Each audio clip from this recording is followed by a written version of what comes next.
I'm losing my moistness. Oh, well, that's probably a good thing, though. Let's be honest. Oh, it says live. Oh, yo, So wait, it's live now, right? It is live. I'm seeing live. I heard something about moistness. Yeah, that's how it starts. With like live in the air. That's great.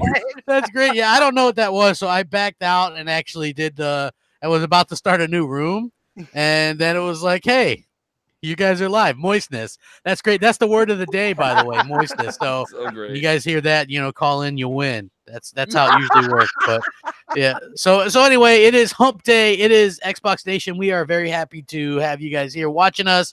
It does mean a lot to us. And sorry about the little not too big of a delay, couple-minute delay or whatever. But yeah, we're here, we're live. We got a good show on tap. We have a lot of really good topics. A little bit short-handed. But you know what? Hey, it's all good because we've got some really incredible people here. We've got the one and only I didn't say you, Xbox. We've got Mooch. What's going on, Mooch? What is up, buddy? Great list of topics tonight. And I mean, we already had a little pregame discussion, we'll call it, behind the scenes, me and Xbox. So when you get to that subject, get ready for hashtag yelling because it's going to be quite a backup of just arguments on both sides. No, but listen, the good news is, Crap, there's a lot of games to play between now and even Sunday. This is great. I can't believe we're in the month of February and we're talking like it's November. It's unbelievable. It is unbelievable, and it's very exciting. We were talking about that earlier, right? Just how incredible it is. We're getting all these games, it's like games.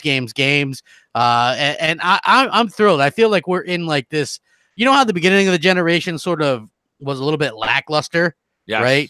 Like we weren't getting, now it's like, we're all talking new hardware and stuff like that. But it's like, we're starting to finally get some really amazing, games. And I think that I don't know. I'm happy with the games. I don't necessarily think we need new hardware anytime super soon, especially since we just got the X. I don't know, maybe I'm crazy, but this like games. I love it. Well, but we also, I know you're in the middle of your introductions, and I hate interrupting introductions. But the thing about it, Crap, is that we sit here, and I agree with you. And we said this even when the Xbox One came out in the PS4, the vanilla and the fat edition of the Xbox One. My thing about is this: here we are with the Anthem situation, which I know we're going to get into. But, it almost calls for next season to start up because I think that the problem right now with the CPU being the bottleneck, now you're at the point where people are trying to enjoy review games. And, we're right there. We're right on the threshold of greatness with these games. And we just need that to tip the scale. And that one thing to tip the scales is that CPU. And that's something for next gen. It's next gen. I agree 100%. So, what's funny is so YouTube has given us a little bit of crap tonight, right? Like it's obviously a little bit of issues because earlier when I went live, it didn't go live like it should have, right? Right. And then right now it's stuck on Mooch's Now mug. It's the Mooch and Mooch stuff. It is. Mooch's mug. Yeah, it's stuck on Mooch's mug. Don't mind. To be 100% honest with you, I wouldn't be surprised if this thing goes off. Like if that's the least of our problems tonight, I'll be happy. If it wasn't such great there it goes. Artwork, it just changed. If it wasn't such great artwork, I'd be upset about that. But the person who actually made that mug right there, the great Sean LeBray. That's right. LeBray, yes. That's right. So outstanding. Yeah. It is changing avatars. Preds just popped up for a split second. Hey, chat, you guys know Crap is confused to all hell right now. Like, what is going on with YouTube? And the Don is joined. We do. But hold on, let me get some introductions. We've got Xbot.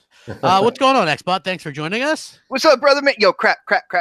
What day is it, Crap? What day is it? Hump day. Hump day. Yo, What is up, chat? We are good to go. That's right, yo. I was just watching everybody giving me love in the chat. Thank you guys so much. And yes, a remake to a game will never be Game of the Year, or these little interactive movies that Crap and Mooch and Crap seem to like. Never Game of the Year, guys. But let's get into it. Let's go.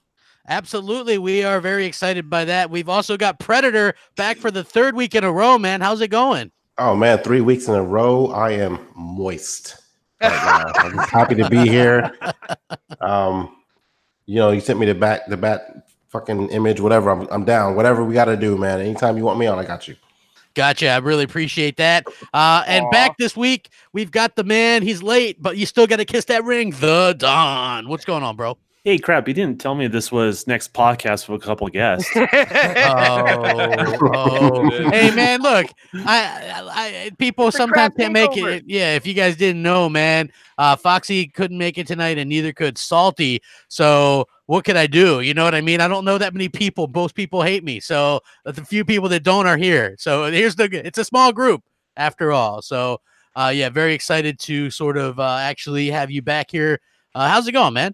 Doing all right, man. Hating people, that's like letting someone live in your head rent free, man. That's no good. Just move on and go watch somebody you enjoy if you hate these guys. I mean, it's not worth the trouble. Absolutely, absolutely. And so I'm going to keep a feverish eye on this to make sure that everything keeps rolling, because even though it keeps on like stuck on different avatars, you know, it looks like hey, at least everyone's getting their turn. Only two that matter. There's the thank you, Fred. Exactly. Cheers. Exactly. So first thing I wanted to talk about was Digital Foundry. Obviously, they kind of changed courses on Anthem. At first, they were like, PS4 Pro version's better. It looks crisper. It's 8 because the Xbox One X is 1800p.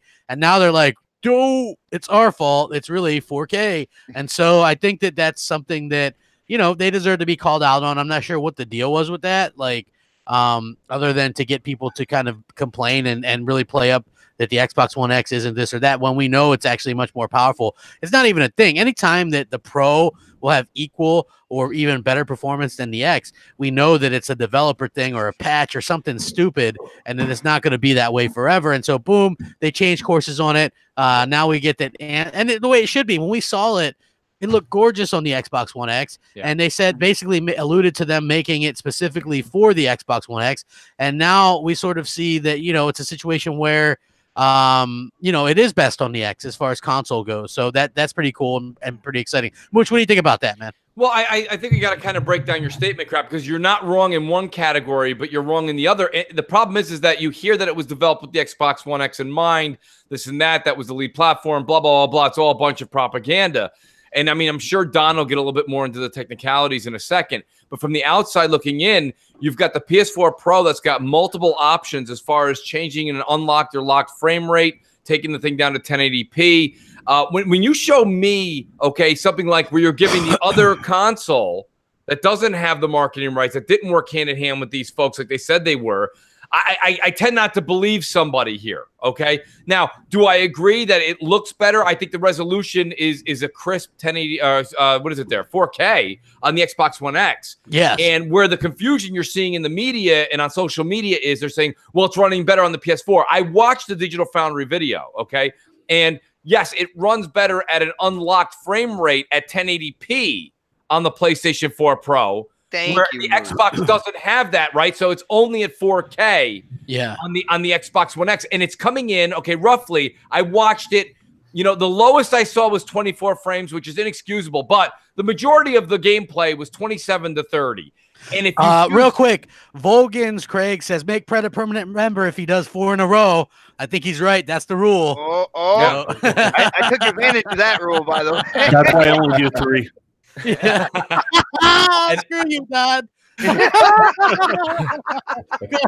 ahead. Mooch. That's all right, buddy. No, shout out to Albert G in the chat. He says Mooch has confused me. Well, it is confusing, Albert, because it depends on who you want to listen to and what the situation is here. So I had a great discussion today on Twitter with a few folks, and they were saying, do you think you should buy Anthem for the X or for the PlayStation now, knowing what you know?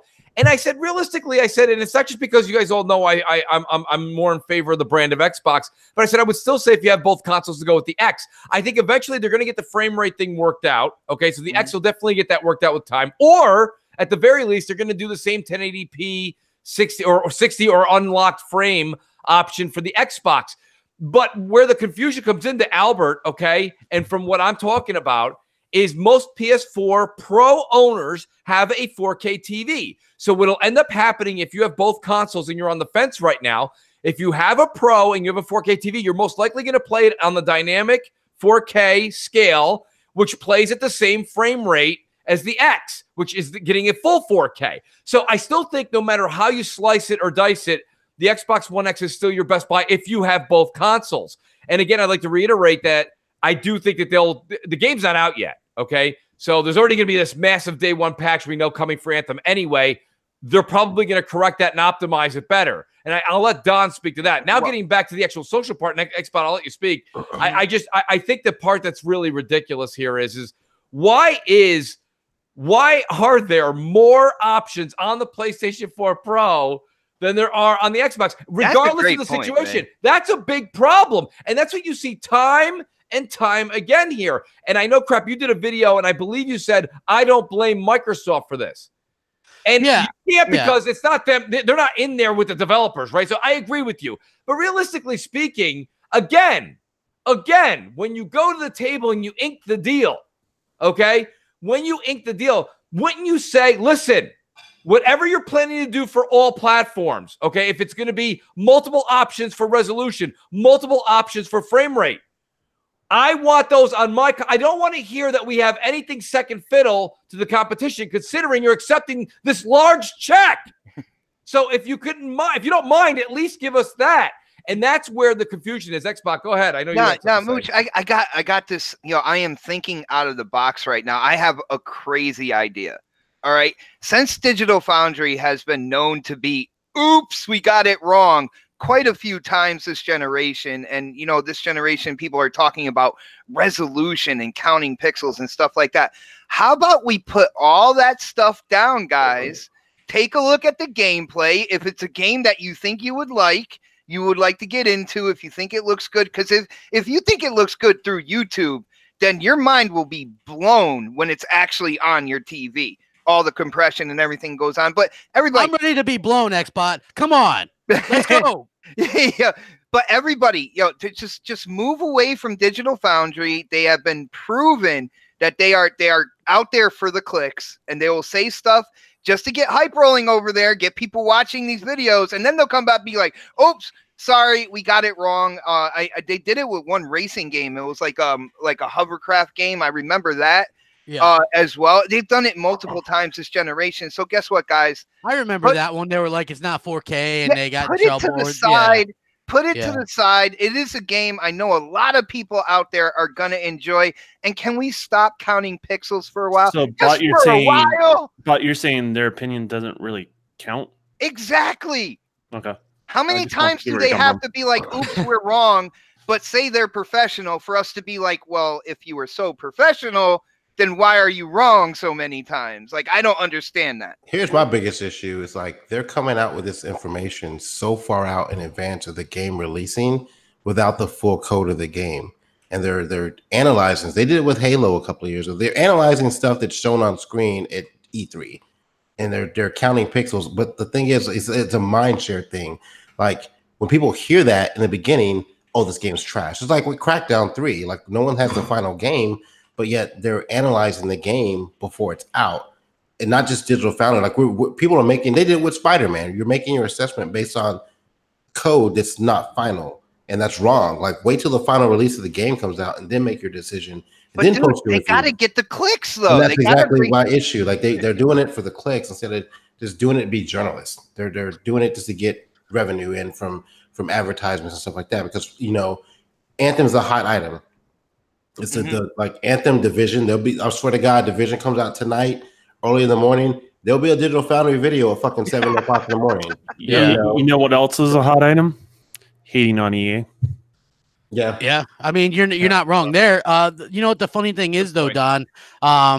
Maybe you probably don't want me to say this, but Don was the one that kind of tipped me off to the Anthem reversal, right? Because I was kind of pissed off about that. A lot of people were pissed off about it. Microsoft is paying for, they've got a marketing deal. It's supposed to be everything better on the X. We're a year plus into the Xbox One X. We pay $500 for this thing. And yet this Pro is somehow supposedly, allegedly performing better. And so I was pissed off about it. I remember I did a video about it. I'm like, Xbox fans are pissed. I'm kind of pissed about this too. And now Don's like, yeah, I don't know what the deal is here, but look, it's 4K on the Xbox One X after all. It's like I don't know. Like for me, Digital Foundry, it's like this thing where they were early in the generation. They were there to sort of push the flames of the console wars, right? And resolution was all that mattered. And now it's like I don't know what matters to them. They're just it did change. It baffles my mind. You know, I'm glad you bring that up because again, if you don't believe it, go back and watch some of the Digital Foundry's older. There were certain games earlier in this generation where Xbox had the frames advantage. They actually had the gameplay advantage, but they lost the resolution war. We all know that. That's been beat. Yes, of course, right? We know that, but. Now, all of a sudden, like Crap just said, it is an interesting fact, guys, and you can't sit there and go, it doesn't matter. It doesn't matter. It does matter. It's the same company. We're talking video games. We were talking video games before. We're talking video games now.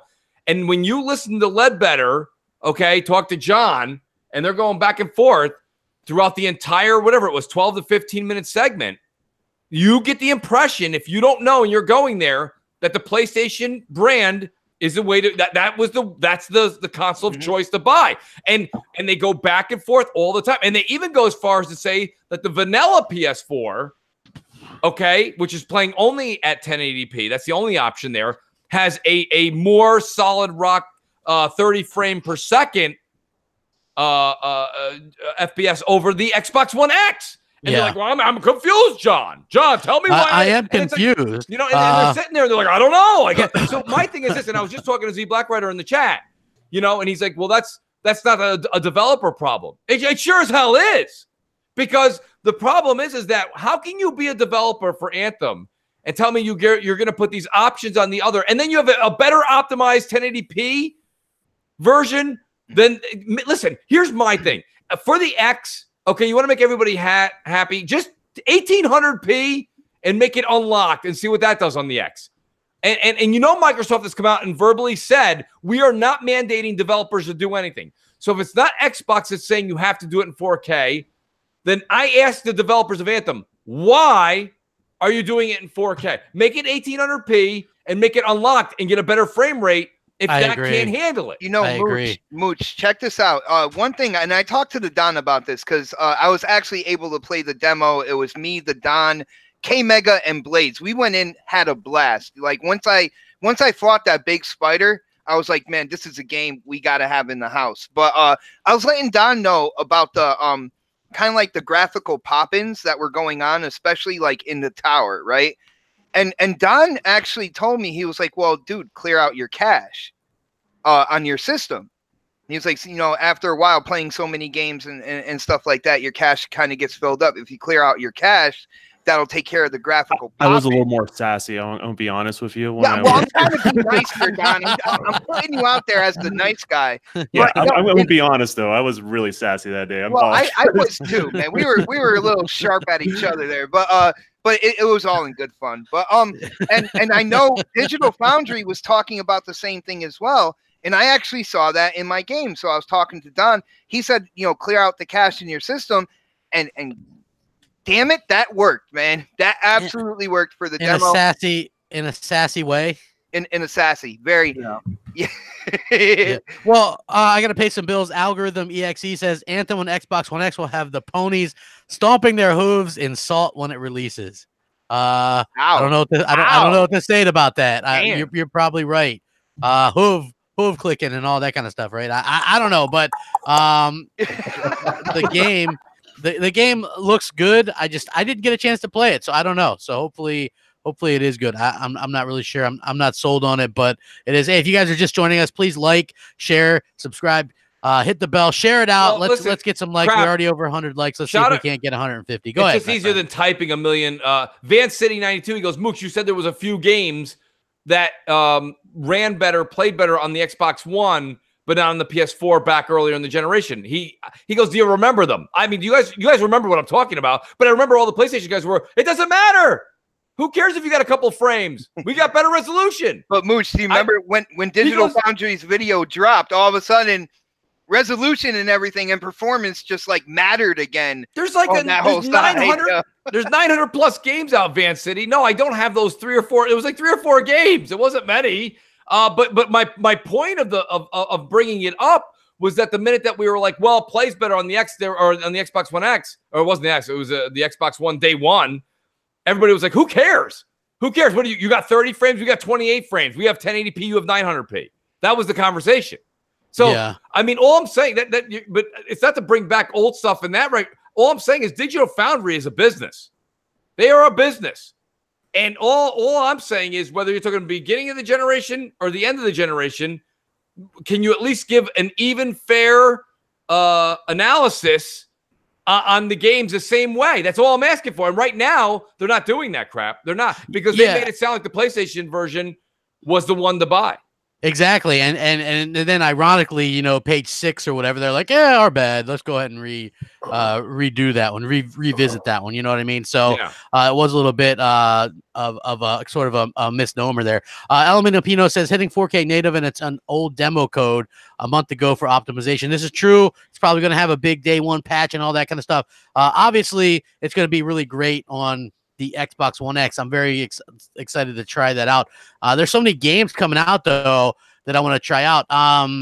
Here was something that I thought was a little bit surprising, according to Tecmo, which was, and Sony fans aren't very happy about this at all, Dead or Alive 6. This is more along the lines of what I expected from the Xbox One X.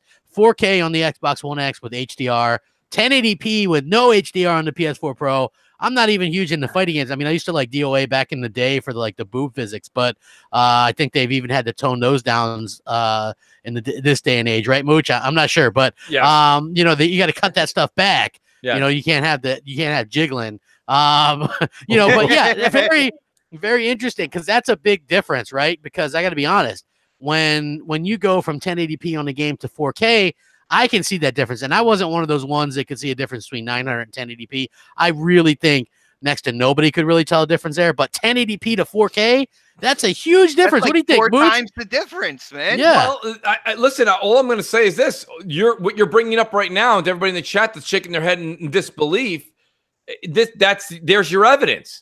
And again, we haven't heard Don chime in yet. I really want to hear what Don has to say about this. But like, in all honesty, this is a hashtag. I don't want to use the word hashtag lazy devs, but I would say hashtag questionable devs. Yeah. Because they're not even putting HDR on the PS4 version, apparently. But I mean, you've got a game or the PC version. But you got Dead or Alive that's giving you this differential, but then you have Anthem that's not even giving you the option like they are on the PS4 Pro.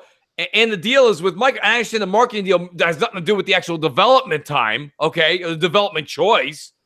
But you would certainly think that you don't want to look like the second fiddle. Yeah. But at this, and again, that's where I blame Microsoft, because I think at the end of the day, you remember when Phil said this to games that indie games that went to PlayStation first. He said, when you do come on our console or our platform, we'd like you to bring a little something extra. Like when soccer cars came to Xbox, they had the Gears car, the Halo car added, and it was a little something saying, hey, we're late to your party, but guess what? We brought a little something extra to the show. We brought some right? gifts. Yeah. Right. So, you know, when you go to cut a deal, no matter what the deal is, you can at least say, listen, I understand I can't tell you what to do, but I would say that, listen, since we're paying for the marketing and this and that and the other, you at least give us the same options. And I mean, Microsoft doesn't say anything. They don't do anything. They don't, I don't know. You know, that's where you got to tip your cap to Sony again and say, wow, these guys. Man, we're like, tipping our cap a lot to Sony. Yeah, how are we No tipping our cap kidding. if we're talking about DOA, man? What's going? Did I miss something somewhere? No, Yeah, I'm reverting it back to the Anthem issue. I don't know how, guys, we're talking about two games. Follow along. Mooch isn't done with Anthem, guys. One is a damn developer. It's not that hard to follow along. We're talking about two games. All right. Now, I'm just saying, if you're going to have a 4K versus a 1080p on one game, and you're telling me the other game can't get the frames to match the other console that's inferior to it in strength in every which way. Even the Digital Foundry guys say that. Don't take my word for it. They couldn't believe. They're like, well, I don't know, John. Frankly, I'm a bit baffled. Why are you taking Digital Foundry's word for anything? Yeah, I know. I was like, That's the real question. Don, that's not fair, Don. I mean, let's be honest. There's digital. Well, you're the first to say that publicly, and I applaud you for it. But my point is that, right? There's them and NX Gamer. That's all right. There's Xbox guy, NX Gamer, and them. I've said it for years. Like, and here's the thing: they're critics, so you guys can be critics back. I think that's fair game once you're out there in the public like that. The harsh reality is, why are they testing unfinished code ever in any outstanding point? In any aspect? The game's not done. It's not. Okay. Now that raises another question: why did the marketing team at EA, knowing that they're going to be criticized that heavily, let the game out in that condition? That's another honest question, right? Yes, it is. Yes, So you know, everyone has a little bit of a responsibility there in regards to that. I would say if you're questioning what version you get, wait until the final version comes out and see what the final results are if those numbers matter to you. Right. I can tell you right now, the story is not done. And actually, the answer is right in front of everyone. And I'm actually completely shocked that Digital Foundry cannot guess why this is the case. Right. I can't really talk about it. I'm not allowed to talk about it. But the fact that they can't figure it out is kind of like, it's mind-blowing. It's like hand palm. Like, it'll be there. You will see it. And if you won't see it on day one, you'll see it on the week, probably after Anthem launches. Don, this all started at the beginning of this generation when places and sites and channels like Digital Foundry saw how much resolution, like how much interest the gaming community started to have when it came to power and resolution. They started like trying to count pixels on stuff that they saw on the E3 floor, you know what I'm saying, on the big screen and stuff like that. And that's where you can boil it down to. It's all about, you know, they're trying to get the clicks there.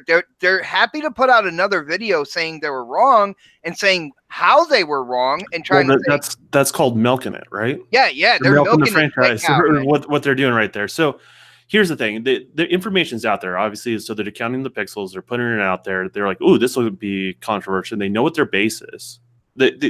I mean, everyone knows like what Digital Foundry's base is. Mm-hmm. So they're appeasing to that group. Mm-hmm. And they're hoping that it's going to change when it's final. And that's why they put those little seeds out there. It's like, I don't know about it. I don't know what's going on. And there's those little hooks to so they can do multiple videos on it and get so they can con people to come back. Get you to come back for another show. And watch it. The fact that they're not putting out there what they think it may be is a little bit. That's the part where everyone should question is if they're so smart, if they understand how all this works, they should have an answer for that. Yeah. At least a theory. Don, you know what? Hey, I got to pay a bill real quick. It's Elemento Pino again, man. This guy's a real baller in here, man. He says it's safe to say Xbox doesn't have to worry about catching up in hardware sales anymore. They have proven themselves year over year with software and services over hardware. 1 billion reasons, E3 2019. Can't say you're wrong. That's a great point, man. Can't say you're wrong. As everybody hits that like button because they agree with you. Let's get up over 200 likes. So 557 people watching. Let's see what we can get, man. Let's do it. Let's do it. Let's do it. All right, go ahead, Mooch. Here's the problem I got, and Don, I think you'll agree with me. The problem I have with Digital Foundry is everything you said is actually very reassuring because it's how I felt, and I've never heard Don say that before. He's never said it before. Or behind the scenes, and if he has said it publicly, I haven't heard him say that. That's just reassuring. He's let it known that he wasn't a big Digital Foundry fan. Right. But hear me out. The reason I have a problem with Digital Foundry when they do things like this, it's not the fact that they're a business and they're doing it for clicks and doing you to come back and watch more. Everyone's doing that. Good for them. Yes. Good for them. Here's the problem I have. You've got the people from NPD that are on Twitter. You've got people from Xbox on Twitter using Digital Foundry as a source. That's where I have the problem. Digital Foundry says, and then fill in the blank, right? That's where the problem comes in because they don't do that with anybody else that's on YouTube or Twitter. No, they do it with Digital Foundry. So that gives the impression to people that follow them that they're a news outlet. They are there for purely news. They are factual. And the thing about it is what Don said. That's not necessarily the case.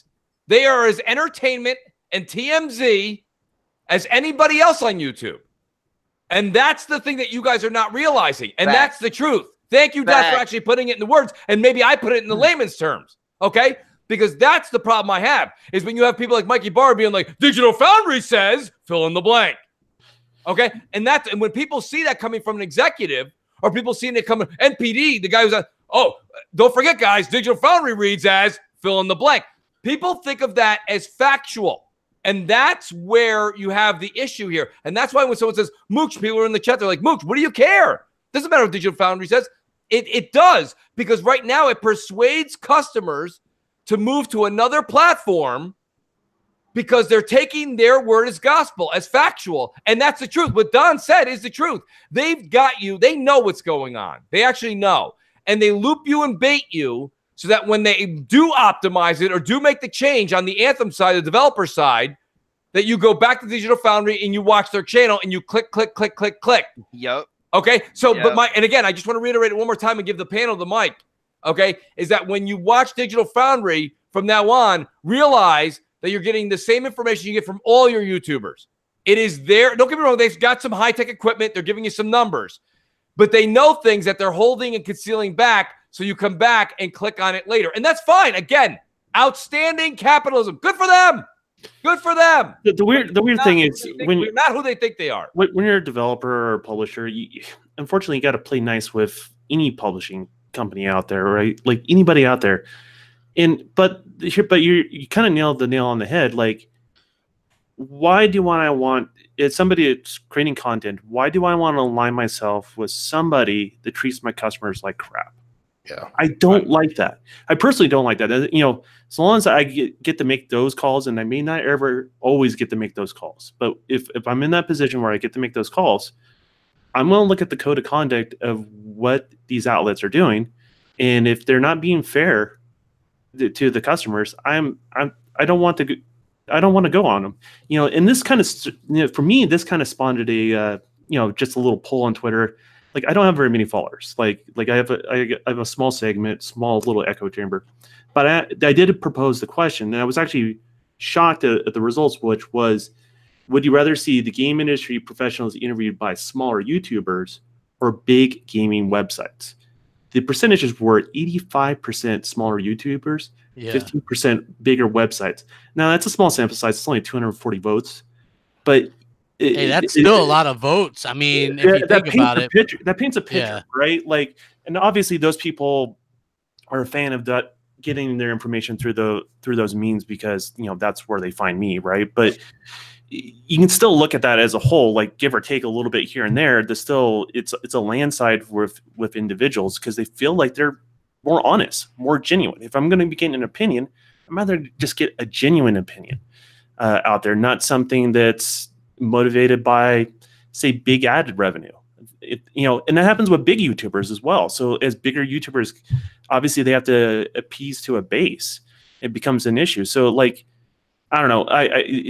It scares me that, because even though I don't like IGN, I don't like some of these outlets and stuff like that, I used to like them.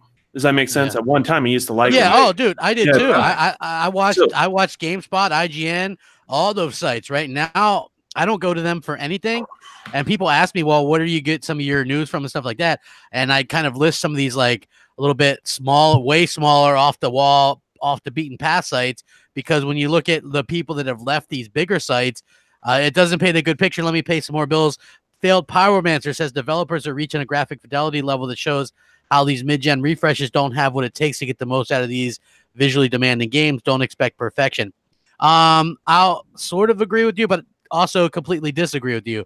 How's that for you, Mooch? But anyway, so basically what I mean by that is, you look at stuff like Red Dead 2, and everybody said there's no way that's going to run 4K on the Xbox One X. It did, and it looks amazing. This new game, Anthem, there's no way it's going to run 4K. At the beginning of the generation, no one said the base Xbox would be able to run that type of game.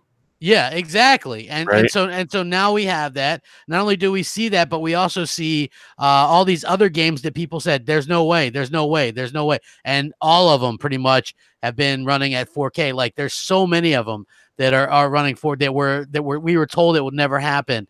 And so I think that Microsoft's mid-gen refresh has done a much better job than Sony's. Obviously, Sony's was, I think, added really realistically there for the PlayStation VR, which I like PlayStation VR. Don't get me wrong. Everybody knows that, right, Mooch? Absolutely. Everybody knows I'm a PlayStation VR guy. And I think that's what the Pro was all aimed at, right? I get it that it does make some stuff look better as well. But for me, it looks almost the same from what I've seen on my TVs with the standard, because I have both. And of course, I let Hellhammer use the original PS4. But that's the funny part. Like, some stuff will load faster or whatever. But for me, the VR is a big difference in PS4 Pro versus regular PS4. And that it kind of shows us where we're at in gaming. Like, we need big jumps in power to get noticeable differences for people to pick up on, right? So it loops back to the fact that, like, these these analytical companies, because there's going to be new ones that are not Digital Foundry and stuff like that down the road, and they're going to get it wrong and as well. The harsh reality is the only thing that matters is you as a customer. You look at a product, you see the product, you're impressed by the product, and I don't care what label is on the box. I don't care what the sticker is, right? Like, if you can see it, then you got to ask yourself a simple question: is it worth your $1? Yes or no? And then you buy it. And that's how gaming should be in regards to that. And there's nothing wrong with gamers being informed, but there is a bit of information out there that's leading consumers to misinformed. And I trust the individuals way more than I trust these individual sites, because you know how to spend your own dollar. Don't let someone else tell you how to spend your dollar. It's your dollar. That's right. Do it however you want. Exactly. It goes with every platform. I just don't really care on that level. So I mean, Sony's got to earn your dollar next time. If you're a big Xbox One X fan, like, Sony's got to earn it, and they're going to try. Same thing with the next Xbox. So you want that competition. It's the only thing, the only thing that I ask from Microsoft is don't shoot yourselves in the foot before you get out of the starting gate this time, right? Like, if you look at the main reason Sony was able to run away with the generation, which they have. I mean, Microsoft is doing some nice things to sell, and I hear myself, so I don't know what that's all about. Xbot. Yeah, I heard Xbox is the best. What? Is that me? Me? What? What? Me? Well, yeah. But anyway, like, they just totally just shot themselves in the foot.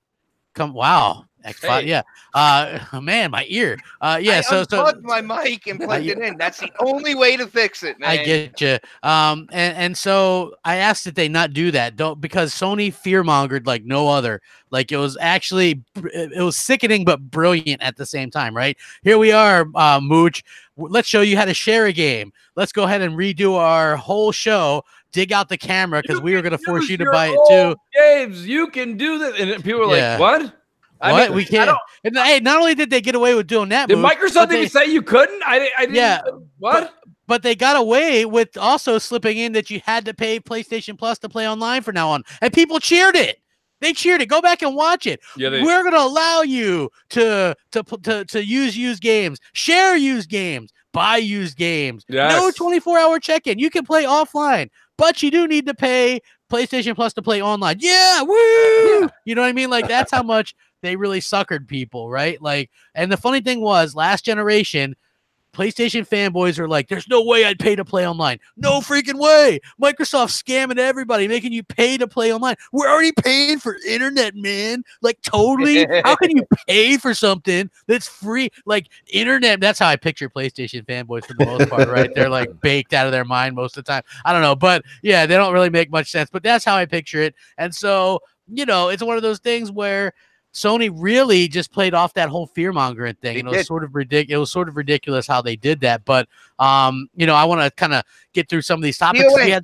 We had so many good topics. Is this number 2?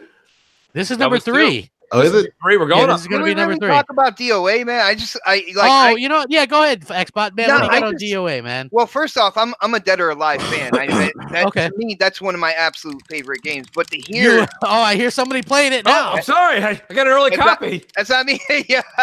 Next topic. But to hear the discrepancy, and I wanted to hear what Don said about the, what he thinks about this being a developer.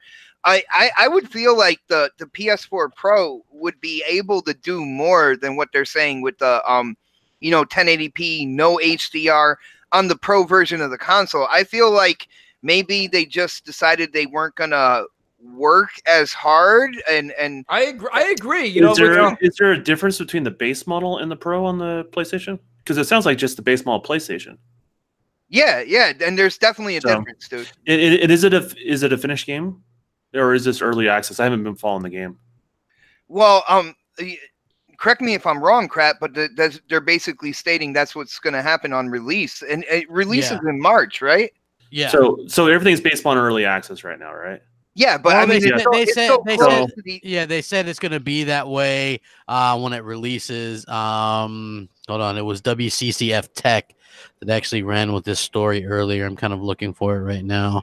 So yeah, but yeah. Well, what's good for the goose is good for the gander. Yeah, that's what I was saying. It applies to both sides, it right? does. I was going to say, now let me say it for the PlayStation fans out there. That's horse shit.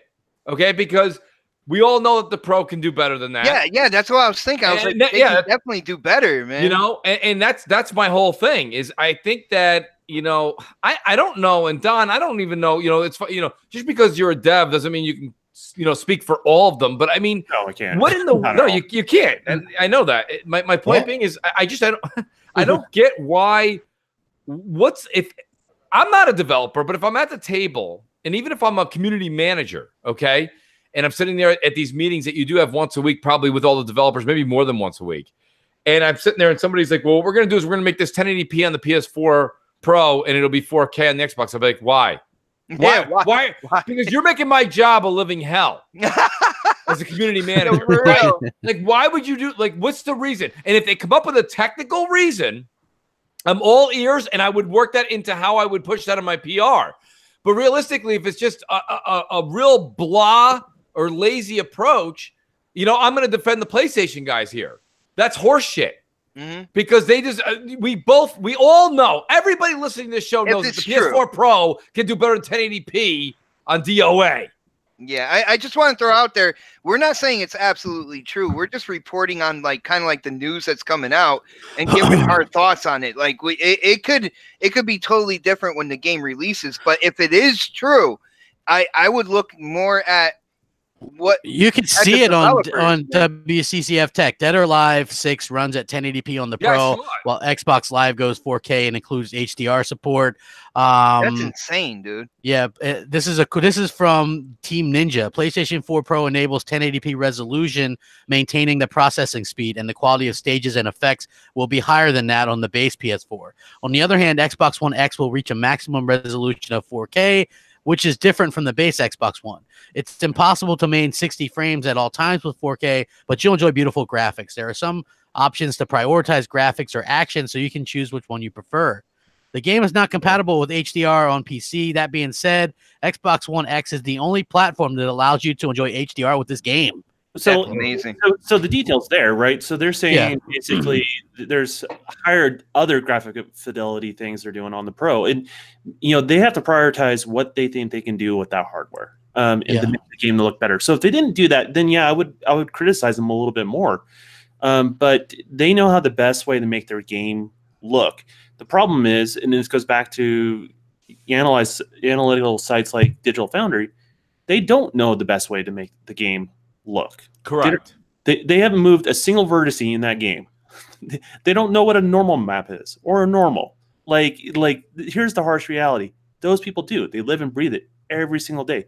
That is their life. So they know the best things that they had to cut back to get it on lesser powerful hardware. So they know with the overhead they have, they know what the best way to make it present on that piece of hardware. So I commend them for not taking the easy way out and just putting higher resolution on there. If it can do a little bit higher resolution and then upscale it and maintain those effects and maintain the stability, by all means, they should do that. But it's really hard to judge it because like graphics is not one dimensional. It's not just frame rate. It's not just pixel fill rate. It's much more than that.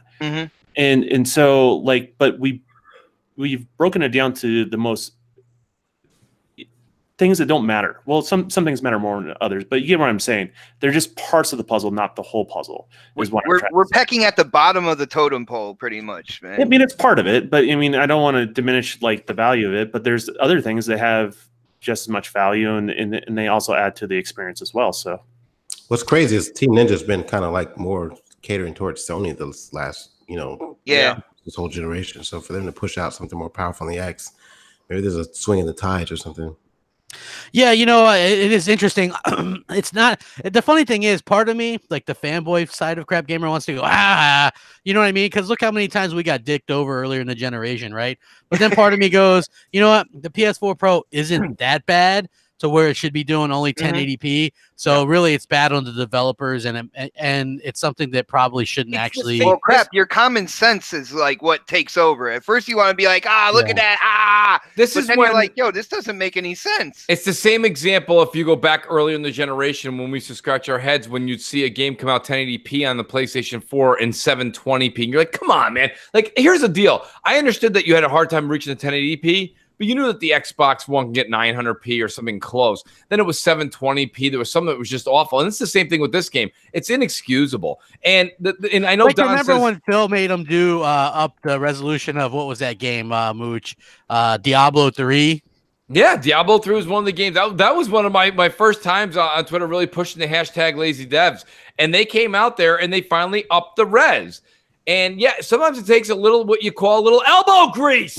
Yeah. You got to go in there and go to work. The problem is there's politics, and I'm not giving any excuses, but there is, like, you're as a studio, you're basically telling a publisher how I'm going to spend your money. That's a hard thing to do, right? And so when it's easier to get something done, say on a competing platform versus another, that sometimes takes priority in regards to that. So that it is one of those things that's just very difficult to get that fair shake across the board. But it's something as an industry we should strive for. We should always push what the hardware can do. That's our job, to be totally honest with you. And we have to at least organize ourselves in a way that the publishers feel like we're spending their money responsibly and be able to appeal to a widest audience as possible, because that's why they're giving us the money. Mm-hmm. So, I mean, that's kind of my take on it. Everyone's got to take a little bit of responsibility on that sort of thing, the publisher, the developer. And I would also say that the best thing, gamers can do is have some understanding. It doesn't mean you can't ask questions or anything like that, but have some understanding of what's there, because they do listen. It's just, they just want to make sure they're listening to the right people and the people that are really going to affect the game in a positive way. So I agree. And with that, we will finally move on to topic 3.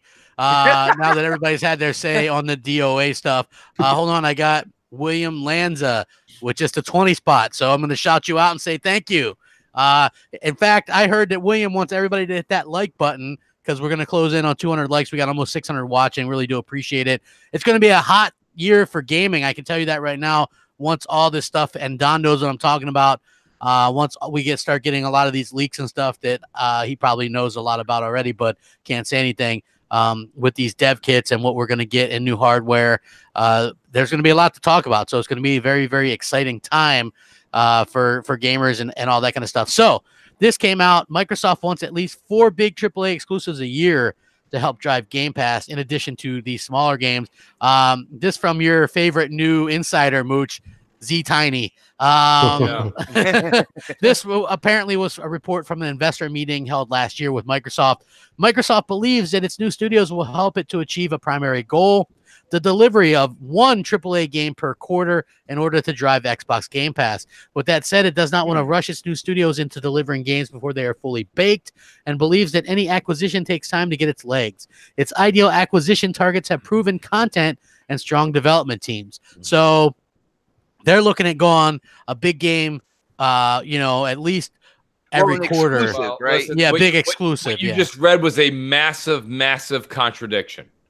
So, and that's the problem. And this is the problem I have with Xbox leadership. They've got a problem over there. They're making promises to both sides. They made a promise to the consumer right there in that statement of giving you a AAA game every quarter, and then they made a promise to the developers of but take your time. Doesn't work that way, crap. Because when you say every quarter, guess what? The sand. Well, I think that's what they're saying for the future. My ass, crap. Okay, because I got news for you. This is bullshit. And this is the same. It is. It's crap. Because this is a problem. This is Microsoft. Did you say it's crap, Crackgamer? I didn't, but I wanted to. But yeah, it is. I mean, Don, let's be honest. That was a huge contradiction. Okay. Well, this is not coming directly from they're saying it's coming directly. No, thank you, Don. This is a quote from Z Tiny that's saying he's got it right from. Yeah, but that's middleman. Allow me to retort. Well, go ahead, Pred. I mean, there's a lot of people that run with his information, so I'm just saying. Like, okay, so I think the quarterly thing could happen, but I don't think they're going to use first party. I think they could possibly try and lure in some second party stuff to meet that. That's just my personal opinion. I think that's what they're fishing around for right now. That is one way they can do it. I mean, I don't know if that's their plan. Hold on, I think going forward. How many studios do they have now under first party umbrella? Is it 13? 13? I don't know. They keep buying one a month. I don't know. Yeah, right. All right. even if you say 4 a year, you're talking about a 3-year cycle, which technically could be possible, but that's barring any type of setback in development or anything like that. So when it's all said and done, it's a nice goal. You know what I'm saying? It's a nice goal, and you look at the numbers, and it's like, well, it's kind of achievable. But at the end of the day, this is why I don't believe this here. You know, it sounds like Z Tiny over there looked at how many, how many studios they had and kind of did math, and it was like, yeah, I got this straight from the horse's mouth. They're gonna do 4 a year, and it's like, yo, calm down, buddy, calm down, man. I don't think it would be 4 a year. I mean, it's possible to do 4 exclusives a year, but not 4 triple A's. Exactly. Not for triple A. I don't think that's realistic, and I don't think that's Microsoft's MO. To be honest, it's not. They want variety. Someone's full of it, Don. Okay, it's either the source the source that's coming out of Redmond, or it's Z Tiny. One or the other is someone's full of it, and that's the point. Because look at this: how many years have we been waiting for Ori and the Whisper of the Wisps? Right, we've been waiting forever, and that's not a game that's not a AAA game. It's a fantastic game. I love the first one. Right? Loved it. Loved the definitive edition. Yeah. Loved it. But it's not a AAA game. And we don't even have that coming every 3 years, for God's sake. So and he's quoting last year's investors call. Like we didn't just have one. Yeah. I mean, you guys could be right. I mean, listen. I thought it was interesting. I'm not being specific to when the information leaked and saying it's going to start now. I'm not saying that. I'm saying what Don's saying. I don't see that happening ever, especially with the leadership in Redmond right now. They've got the take your time and light a candle approach. Okay? That's just not how things... Now, I'm not a developer. I don't pretend to be one. Okay? My whole thing about it is that you do need to give them their due diligence and their due time. They have to put their time into the game. They have to put their time, sweat, blood, everything into the game. You can't really... Maybe you can't put that on a clock. But here's the thing. On the other hand, it is a business. And you have people subscribing to Game Pass, okay? And I understand that Game Pass and I know Crap, you're probably going to get into it in a minute with, Shadow of the Tomb Raider going into Game Pass, which is a great addition. Yeah. But I also think it's 4 months too late. So I think that when you have games that are not going to do well, and they know they're not going to do well, like Shadow and like Metro, and I'm not saying Metro is a bad game. I watched a lot of footage of it in the last 7 days, and let me tell you something. Mooch is coming around. It's a great looking game, and it's intriguing. But guess what? With Anthem, Division 2, people playing Resident Evil 2 on 4, 5, 7 playthroughs, I don't see people necessarily jumping headfirst to another. God bless those boomsticks out there, man. Right, but I don't see people putting in another $60 in the Metro when they know they can get this thing for $30 in 6 weeks. So what I'm saying is it's another lost opportunity. You want to make Game Pass relevant to all you guys in Redmond? All right, do your due diligence. Do the best you can with your internal first-party studios, but you can't rush them. Because you keep making first-party games that have a meta of 65. Not that I care about meta that much, but if you keep having 65 metas, you got a problem and a stigma. Okay? Yeah. What you got to do is you got to go out there and you got to get the Shadows day one. You got to go get the... Listen, Epic Game Store is doing it. This just in, Phil. Exclusives work. Yeah. Okay? And, this nonsense, by putting it in Game Pass and putting that money up front... You're not depriving any gamers. You're not depriving anybody. They can buy it on their platform of choice, but what you do is you give your fans a better place and a better opportunity and at a cheaper price to play that great game first, and they've already paid for it in a subscription base. Hey, Mooch, I can tell you this, right? You're right. You're 100% right. And Phil Powermancer says, great conversation, guys. Very solid. I appreciate that. And the donation again. I think that the fact that it's coming in this soon, and I think you might have called it that it was going to go in soon, and I called that Metro is probably going to go in Game Pass within the first 3-4 months as well, right? That should be a wake-up call to developers, don't you think, Mooch? Like, maybe we might see this more, right, day and date? Like, maybe not Activision games, right? And not EA games, obviously. But a game like, like Tomb Raider, that makes a lot of sense. Metro, that makes a ton of sense to go in there, right? some of those Bethesda ones you've been tooting at for a long time. Wouldn't Fallout 76 in Game Pass had made that game that much bigger? That game in Game Pass crap, all of a sudden you would get at least half of the negative stuff you saw at least be tarnished with, hey, guess what? For $9.99, I already had that in my, I already had Game Pass, and I was enjoying the game as was, and it's much, much better today than it was when it came out. And people would deal with it at that. There's a lot of great things that can happen. And the thing about it is this: Microsoft, stop playing. They're paying for the B+ and the C- games on advertising. Stop that. Put that back in your pocket. Go get a Metro. Put it day and date. And make your customers feel like they're buying something or they're buying into something great. That's what you do. Dude, but come on, let's be real here. Anybody who has Game Pass right now, I think the majority of them out there would already know that they are investing in something great. Here's where I think you're wrong, Xbot. And I'll speak to everybody that's listening to the show. Okay, the hardcore. That's who's listening to the show. Okay? All of us already have Shadow. So I don't need Shadow right now. You know what I don't have? Metro! Then buy it! No! Put it in Game Pass! It's on Game Pass in a couple of months. Yeah, put it in. That's when I'll play it. I'll try it when it's in Game Pass. You're gambling. You're gambling right there when it comes to that. Why not get more hard? Listen, no, I'm not gambling. And Don, I think you'll back me up on this. You can get the hardcore folks that are like, I don't need Game Pass. I buy all my games anyway. And all of a sudden you see Metro. You're like, well, I was going to buy Metro, but I'll buy it for $9.99. Boom. They'll go ahead and get that. They'll get Game Pass. They'll get Metro. That's a game they would want to play. Now you have the hardcore. The casuals are into it. Oh, that's like a crap. The casuals are into it because they don't have all the game. They don't go buy games day and date. So casuals are very excited about that. I get it. But why not try to get everybody? This is what's going on in Redmond. Are you trying to get everybody like you said you are? Or are you just saying that and just trying to get some? Because it looks like you're trying to get some and not everyone. Because you would get more hardcore people to get Game Pass if you had Metro and Shadow, Evil Within 2, these types of games that all went to $30 in 30 to 60 days after release, and give that to your fan base. Make that look like it's some value. I got news for you. When the Avengers, came out on 4K Blu-ray, and a very, very short time turnaround before people even went to Walmart to go buy it, it was on Netflix. That's how you treat your consumer base. Yeah. Elemento Pino says, I could see Assassin's Creed Odyssey in Game Pass. I could see that working. Or some of those games that are games as a service. Those would make a lot of sense. Please hit the like button, you guys. We got a hell of a conversation going on. I don't know if this thing is real or not. I'm not really sure, but it could be. So it would be interesting to see how they want to set this up long term. But you do need a steady influx of games. And I think I even said something months and months ago, probably once every 3 months, you need something big. And then you need stuff in between, like the AA or whatever, like the Oris of the world and things like that. So we can talk about Inside Xbox thoughts. Woohoo! Yeah.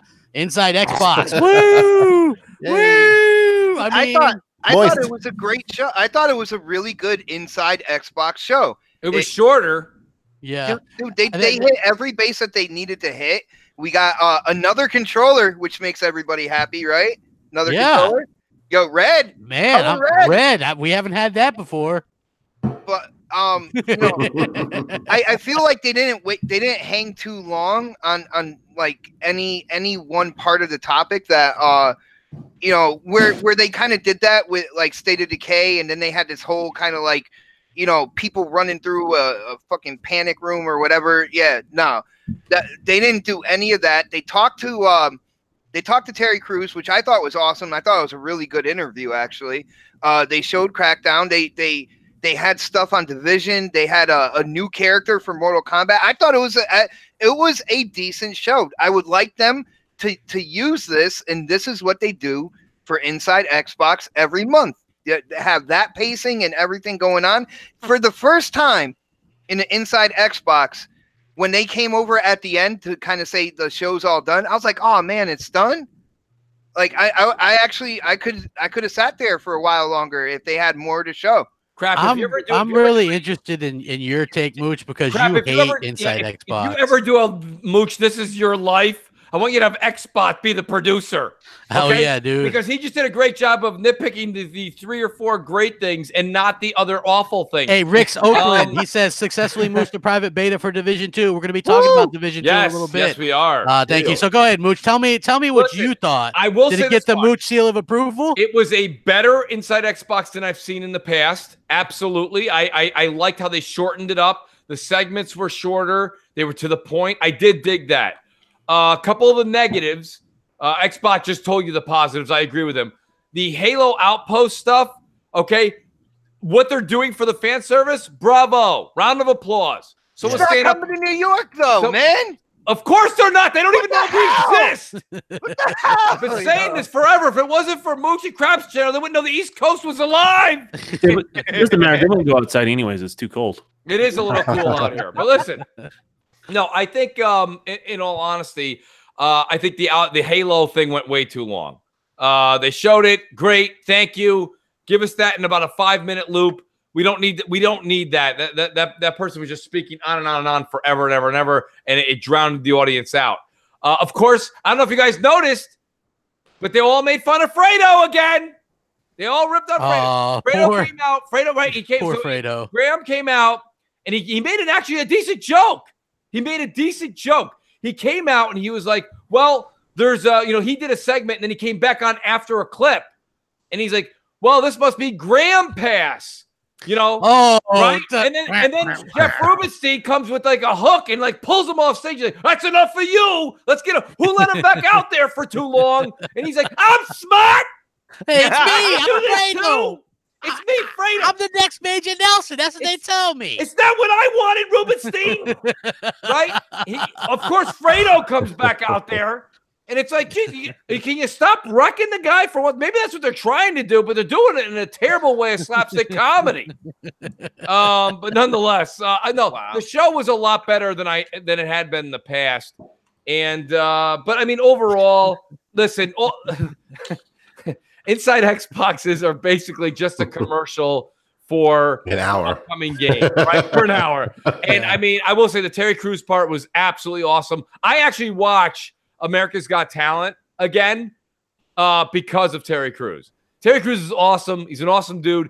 And I don't know if you want to move into the Crackdown segment, Crap. I don't know if that's your next piece. Everybody's going to talk. Oh, Volks, Craig says the Halo thing is coming to Philly. So, I mean, that is pretty cool. Hey, hit that like button. I'm a Giants and a Mets fan. You think I care? Yeah. Well, I want to get everybody else's thoughts on this too. I thought it was much better. I liked the kind of thing that they did. The rebranding of Xbox Game Studios. I thought that was kind of cool. I liked a lot of what they're doing. I thought it was really cool. I like the flow of it. Obviously the hosts are a bit over the top. Yeah, they're not really my flavor. I'm just gonna kind of leave it at that. What's the big guy's name with the Goku tattoo? What's his name? I don't remember. I think he can take over for Major Nelson, by the way. I think he can. I don't know, man. Like Major Nelson's trying that Jay Leno salt and pepper thing. He's only 42 years old. So I don't know. That's right. 42? Yeah, dude. Me and Mooch had this conversation. Yeah, I remember this. Like he looks like old. Yes, fuck, he looks old because he's got gray hair, man. He's like he looks like that Jay Leno thing. Like, hey guys, it's me, Major Nelson. Don't touch me because I don't like germs. Jay Leno was popular though. Let's be real. Man, probably the O.J. Simpson case back in the day. I don't know, man. Brother. They used to do like the dancing Itos or whatever the hell that was. I'm showing my age a little bit, but yeah, I mean, like I thought it was cool. I like what they did. They're really like, for me, the Game Pass stuff that they talked about, like Shadow of the Tomb Raider. It's getting a lot of really good games. It's getting harder and harder, I think, and maybe Don will have something to say about this for these other companies. I know it's like everybody laughs at Xbox right now, or a lot of people do, but it's getting to the point where you can spend $60 on this Tomb Raider because let's face it, a lot of people held off on buying it because there were other games, or you can get Game Pass and include it with all these other. You're getting like Tomb Raider, Crackdown, which is a brand new exclusive, and these other games, and some of them are really, really good for an incredibly cheap price like this. And I made this comment on Twitter, and it got a pretty good amount of traction, which was, to me, I get this feeling, and I don't even have Game Pass right now, but it seems like Game Pass is Netflix, what it was at the beginning, and right now, like PlayStation and Nintendo Actually, are it's they're built in blockbuster. faster.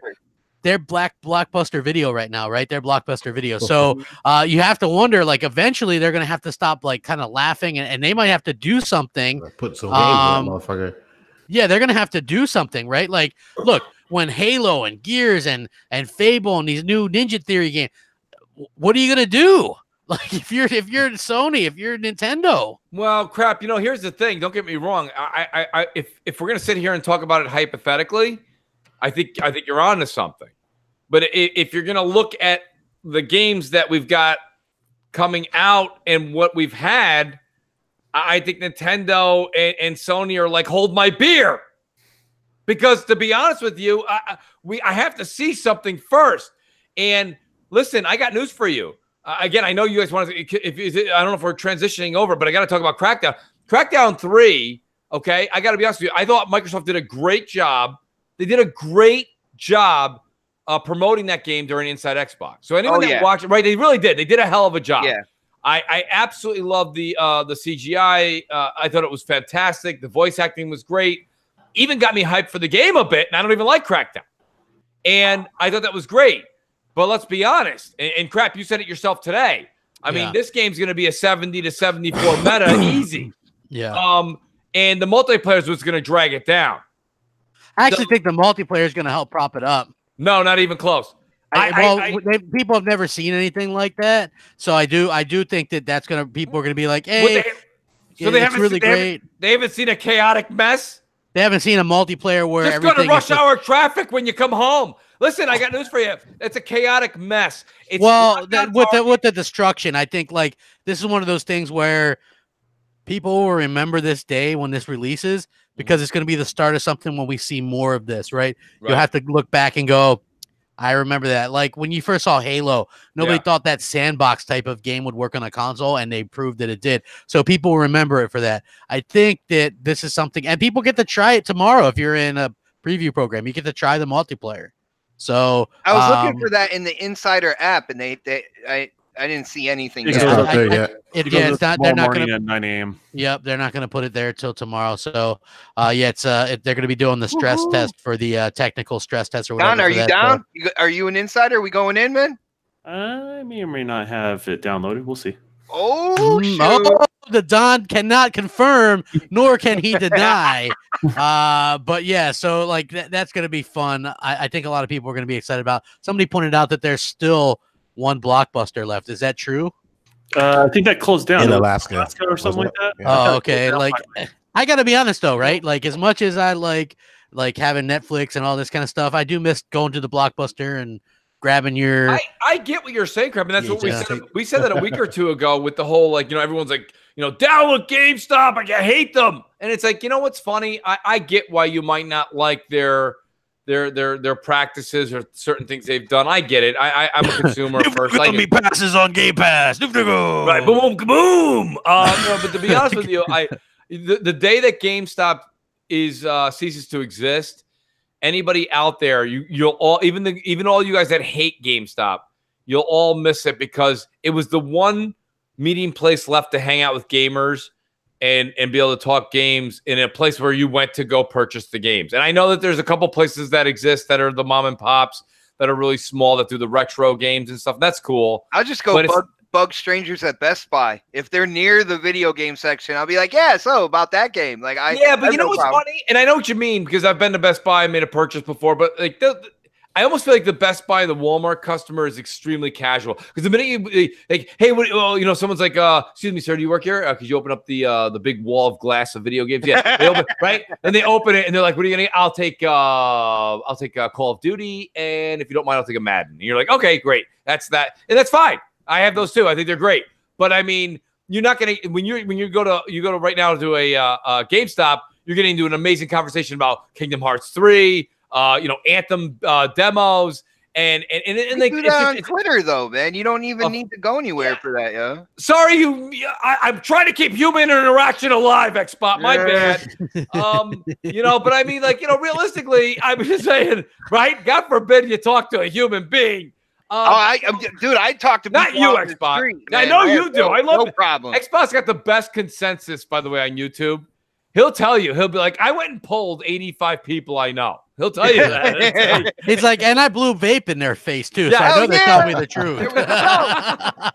But I mean, what Don, let me ask you, Don, what do you think Crackdown will score on meta? Not that that's the say all end all, but I want to hear your take. And I know you're a big Crackdown fan. So do you think it'll do well? And I think personally, I think the single player will really cater to the Crackdown fan. And I think that the multiplayer will be its demise. Nope. I think it's a slow month at the big gaming outlets, so they're going to be very hard on it, to be honest with you.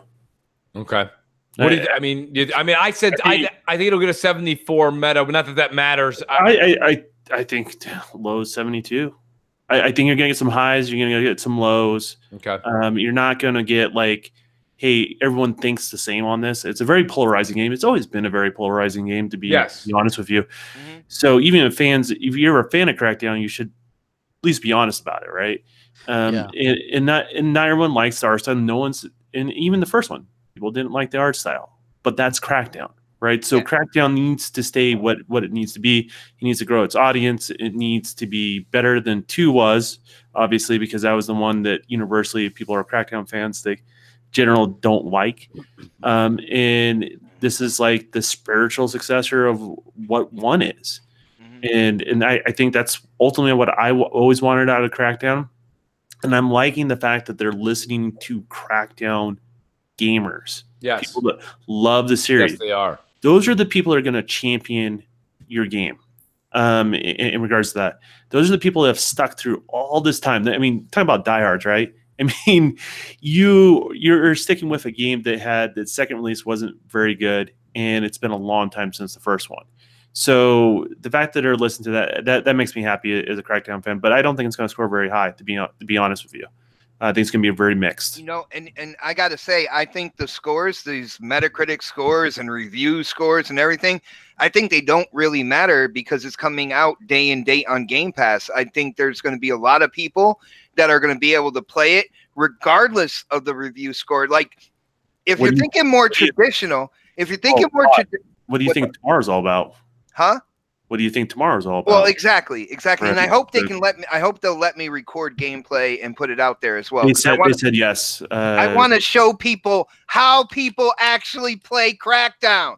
Jason, the guy that was the main director, says, yeah, that's totally open. All right. Well, but you know, if you're looking in the more traditional sense of the way things used to be, a review score, you know, it could hinder sales. You know, if people caught, you know, a low review score or something, they're like, well, I'm not spending $60 on that. But this game is going to be in Game Pass. There's a lot of people out there who subscribe to Game Pass. They're going to play it no matter the review score. It's the new game that's coming out. It's the one that, you know, Xbox is hyping up. People are going to go in there and they're going to play the game. I think they're going to love the campaign. When it comes to the multiplayer, I think people are underestimating the multiplayer because of the whole lock-on thing. Oh, it's lock-on. Oh, you just lock on and shoot until he's dead. I think that whole breaking the line of sight is with how fast like these agents are and how quick you can turn a corner and climb and jump so high and stuff like that.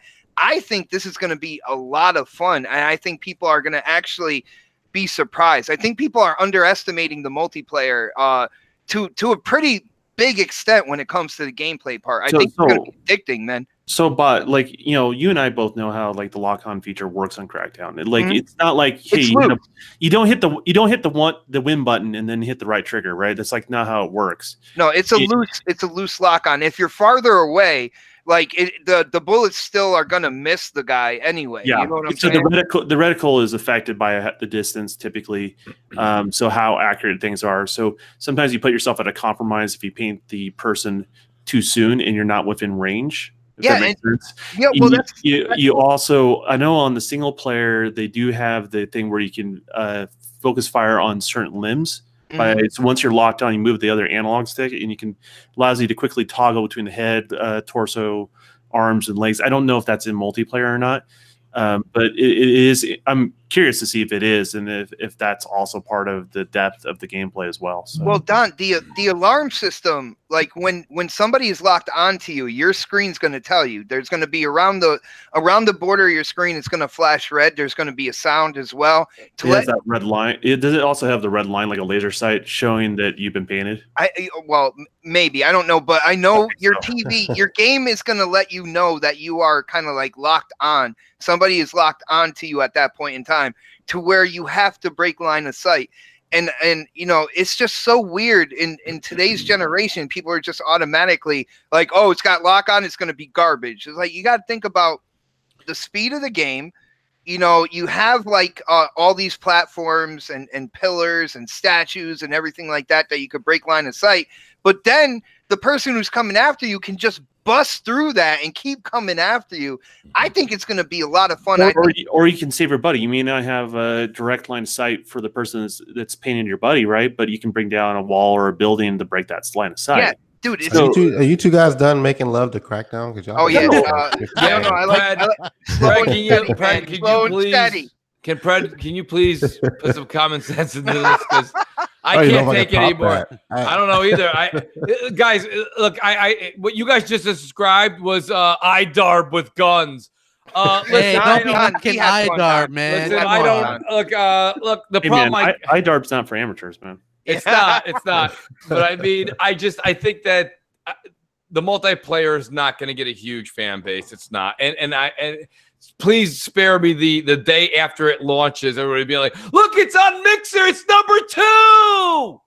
Okay? Because so how long does it have to be on Mixer? Or I don't give a shit, Don. I mean, no, I'm serious, because that is a metric. I don't give a shit. It is, but I would say by Tuesday, people are gonna forget how to spell Crackdown 3. You're saying by Tuesday the numbers are gonna drop.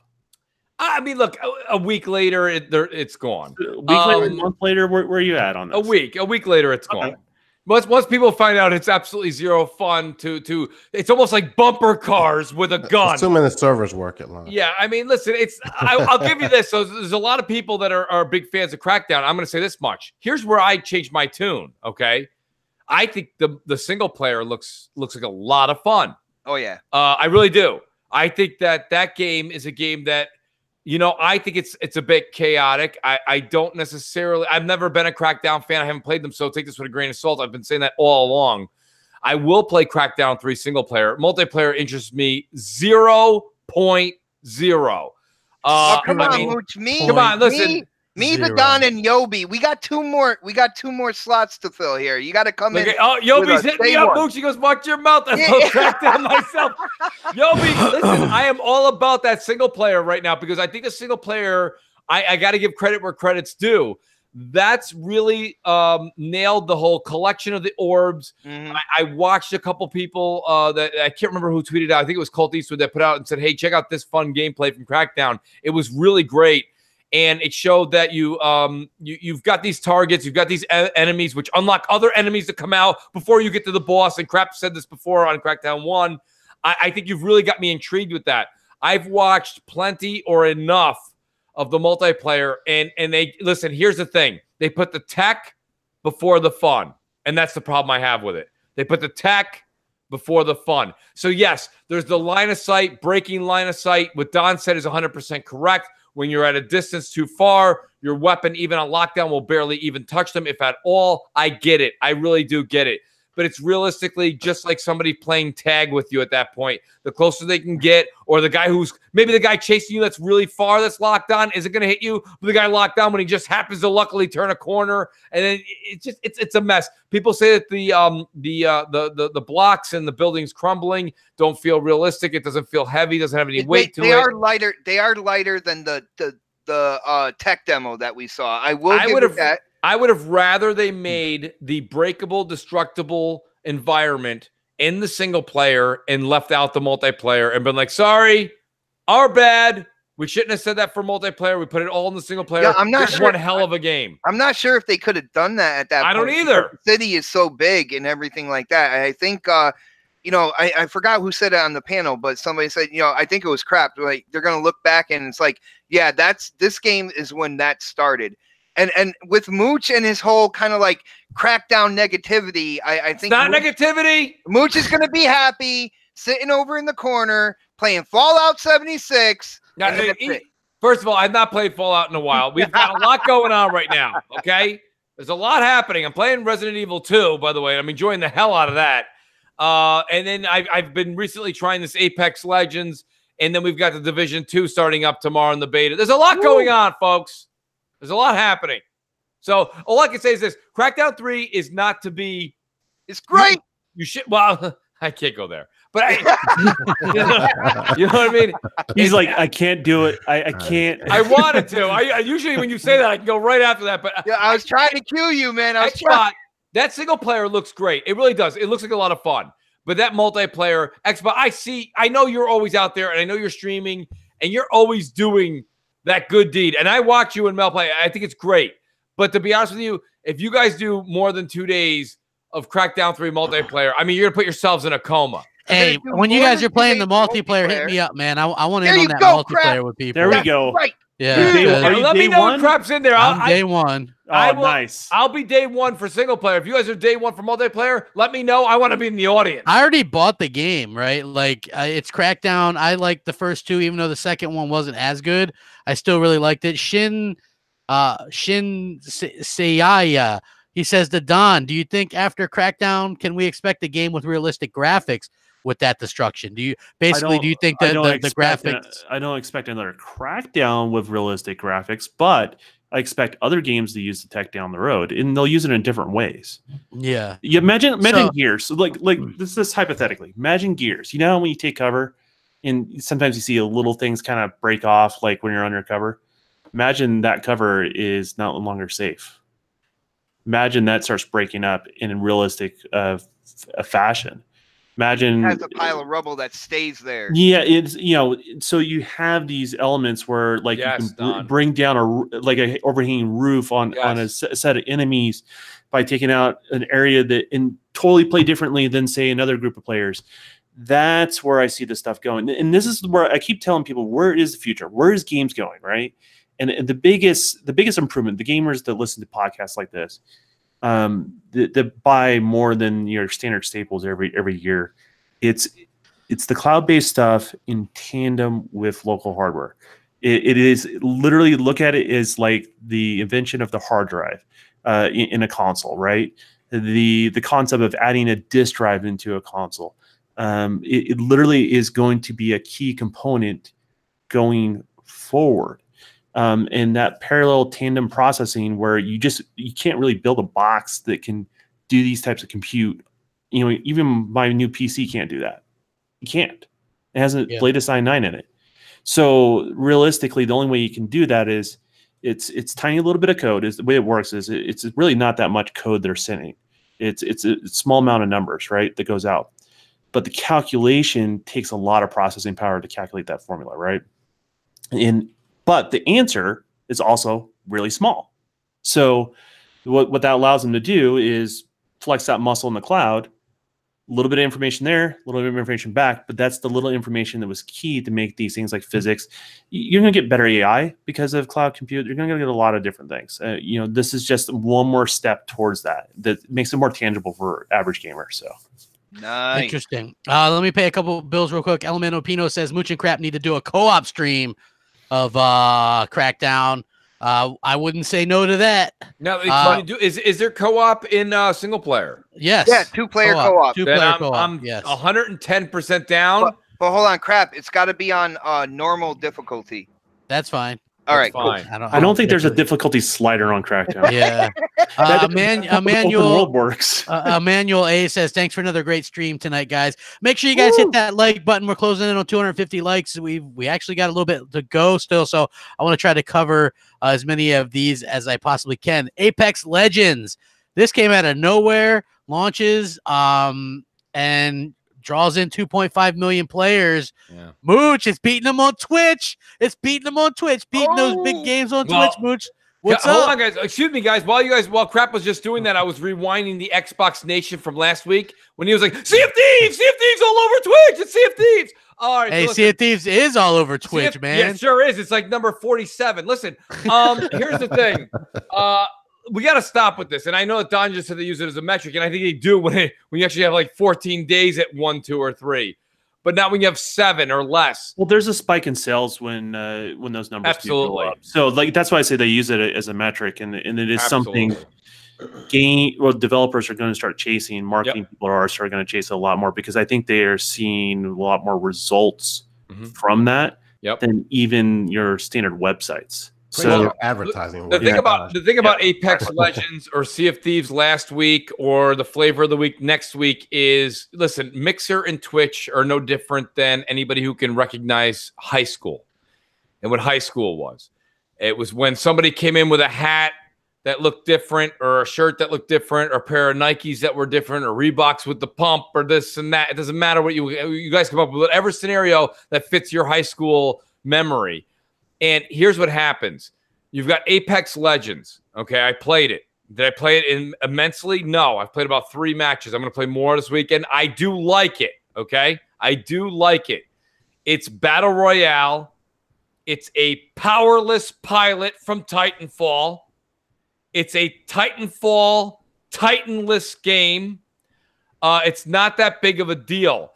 The reason that everyone's making a big deal of it is, and I saw this last night when I went to Twitch and I saw 75,000 people watching one guy stream it, is that it's the new flavor of the week. And yes, it overran Fortnite. It overran Blackout. I get it. I'm not dissing the game. But anyone who's played the game, you can't honestly look yourself in the mirror and say that there's that much different from this game than what Fortnite, even though Fortnite's old to you right now, offers with their building. Blackout offers with their tactical and their traditional Call of Duty style. And this one came out with its usual tactical Titanfall style. It's just a different environment. There's not a whole lot to it. Yes, they're focused a lot more on squads, which a lot of people are going, that's great. It's great. I love it. You love it, but at the same time, you hated it when Destiny made you work in that kind of 3-team parallel.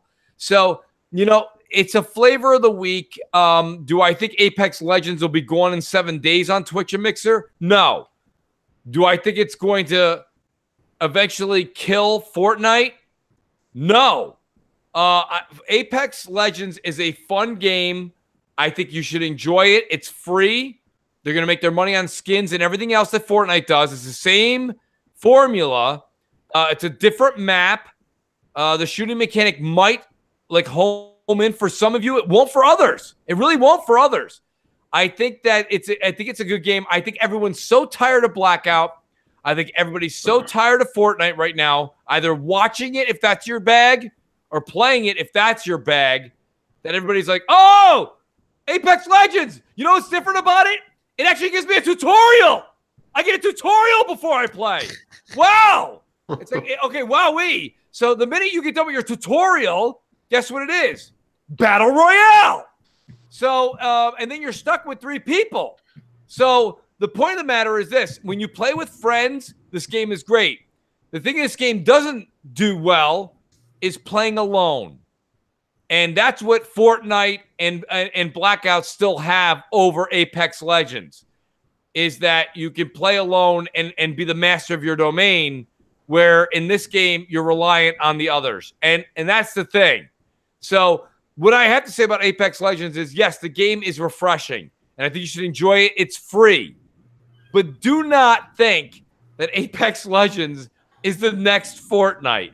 No, but it is tearing down Call of Duty. But for now, dude, there's been a million Battle Royale games on PC. Exactly. And they just fizzle out. And I don't expect this one to last that much longer than the rest of them. Mainly, and I think what it is, it's not Titanfall.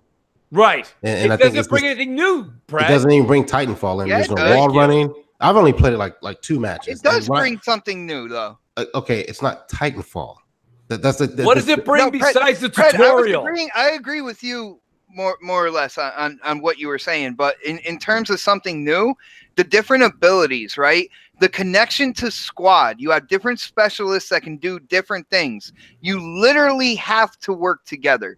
Like it's a very slim chance to make it if the rest of your team dies off. Not only that, you can resurrect any one of your squad members that happen to die. Good luck, Xbot. Good luck when there's 13 people left, okay, or whatever that may be, and whatever you have like 4 or 5 squads left. Someone dies, you're gonna run to a station to bring your friend back? No, you're not. It's a beautiful idea. It's a great idea. We've all thought about it. They did do a great job of implementing it. But realistically, I bet statistically it's less than 10% of people do that in a match because it's ridiculously absurd to wait 10 seconds and run to a station to bring a friend back when you're in battle. The abilities themselves, you have one character that can call in a mortar strike. You have another one that can do an air strike. You have another one that can disappear and then reappear behind the enemies. You have another one that is your medic that has a robot that literally will give everybody health as long as they're in that same area. There's a completely new dynamic than what you have. So in Xbot, listen, Fortnite, Xbot, like I've been in a 3-person, a 3-person squad or a 4-person squad in Blackout and had people die, and we still won. When you're in this situation and 2 people die, you know what you can do? Go make yourself a sandwich. It's over. You have no chance. You can try and record it and then put it up there for gameplay, man. Of course you can try. But majority of people I saw, even the people that had a lot of people watching that are good, very good, Twitch shooters, the minute their teammates were done, they were dead. Because the game is focused on carrying that squad as long as possible. Again, there's your uniqueness for this game. Make sure the 3 of you live. But guess what? That's really difficult to make sure your other 2 friends live when you're taking care of you. And that's a problem with this game. So I think what Predator said is right. This game's going to do well. It's going to stick around for a bit, and then it's going to disappear. All right, not only that, but Mooch, we're talking about, things that are different. You can literally call out things. And I know, Don, you played today with us. Yeah. You started going crazy. I like that. I like the call out. You can call out enemies if somebody... I don't know what you're talking about on this one. If somebody's looking for a certain type of armor or something like that, you can literally look at it with your crosshairs, tap RB, and let the rest of your squad know that you found something that they can pick up and stuff like that. There's a lot of... You can do that in Black Ops. There's a lot of little elements that are all put together. Then I can go back to the abilities, man. Like, I can go back to the special abilities that you have for each character that if you learn to work together, dude, it is magical. Absolutely magical. I'm gonna be honest with you. It is one of the best gun mechanics I've played in a Battle Royale game. One of the cleanest. Nice. I'm not like Bot in the sense like I hated the Call of Duty Battle Royale. I actually enjoyed it. I didn't not enjoy it enough to buy it, but I did enjoy it. And I actually enjoyed this substantially better. In regards to that. Why? And don't say gunplay because let's be honest. Because cleaner. No, it's 100% it's not cleaner. That much cleaner than Blackout. It is. It's not. No, it's not. Yeah, it is. It's not clean. If I'll give you 5% clean. Like it's not that. It's not drastic enough to make that point. It doesn't get in the way. Like you're just aiming and it goes where you want it to versus kind of drawing you towards it. Like I think it's a more balanced gun mechanic altogether on the game. And it's just a little bit I played. And you think it's more balanced that one of the characters on the other team can make a portal and warp behind me when I'm aiming down sights at the other teammate? You think that's more balanced? You can have somebody on your team to do the same thing. Not if he's dead. I mean, well then protect him. Yeah. Like, how am I going to protect him? Be a teammate, man. It's called survival of the fittest. That's survival of all of us. But here's the other thing. I played alone. It's not balanced. It's not. It's a wacky system that people are having fun with because it's different, Don. You can't sell me on the mechanics being better than Blackout. I can't speak to other people. I can only speak to my personal experience. This is true. And it's sharper and much cleaner. Not much. A lot. Not much. I'm not going to. Okay, you're right. Not much. A lot. It's a lot cleaner. It's not. A lot sharper. It's not. And a lot more balanced gunplay. Like literally. It's okay, so take everything you just said, and then all of a sudden there's a portal behind you and somebody kills you. Listen, I got news for you. The whole point I'm trying to say is this.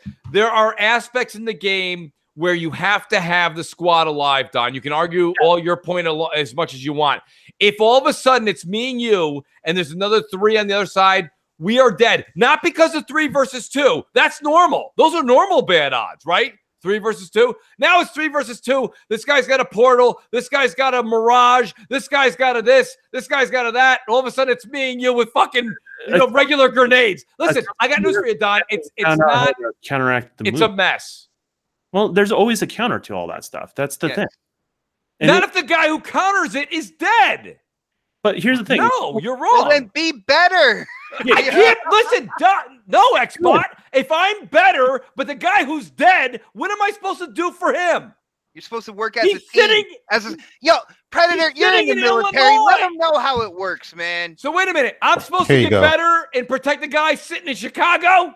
Every shooter, you're supposed to work together as a team. It doesn't matter if it's Call of Duty, Battlefield, freaking pick a game. Like, I mean, you're supposed to be working. It doesn't matter what your abilities are. You're supposed to work together as a team in the fucking first place. I So agree. But what happens when someone dies, Pred? What am I supposed to do? Now that ability you that revive cancels the other them. one? You save them. He's dead already. That's right, Predator. He's dead.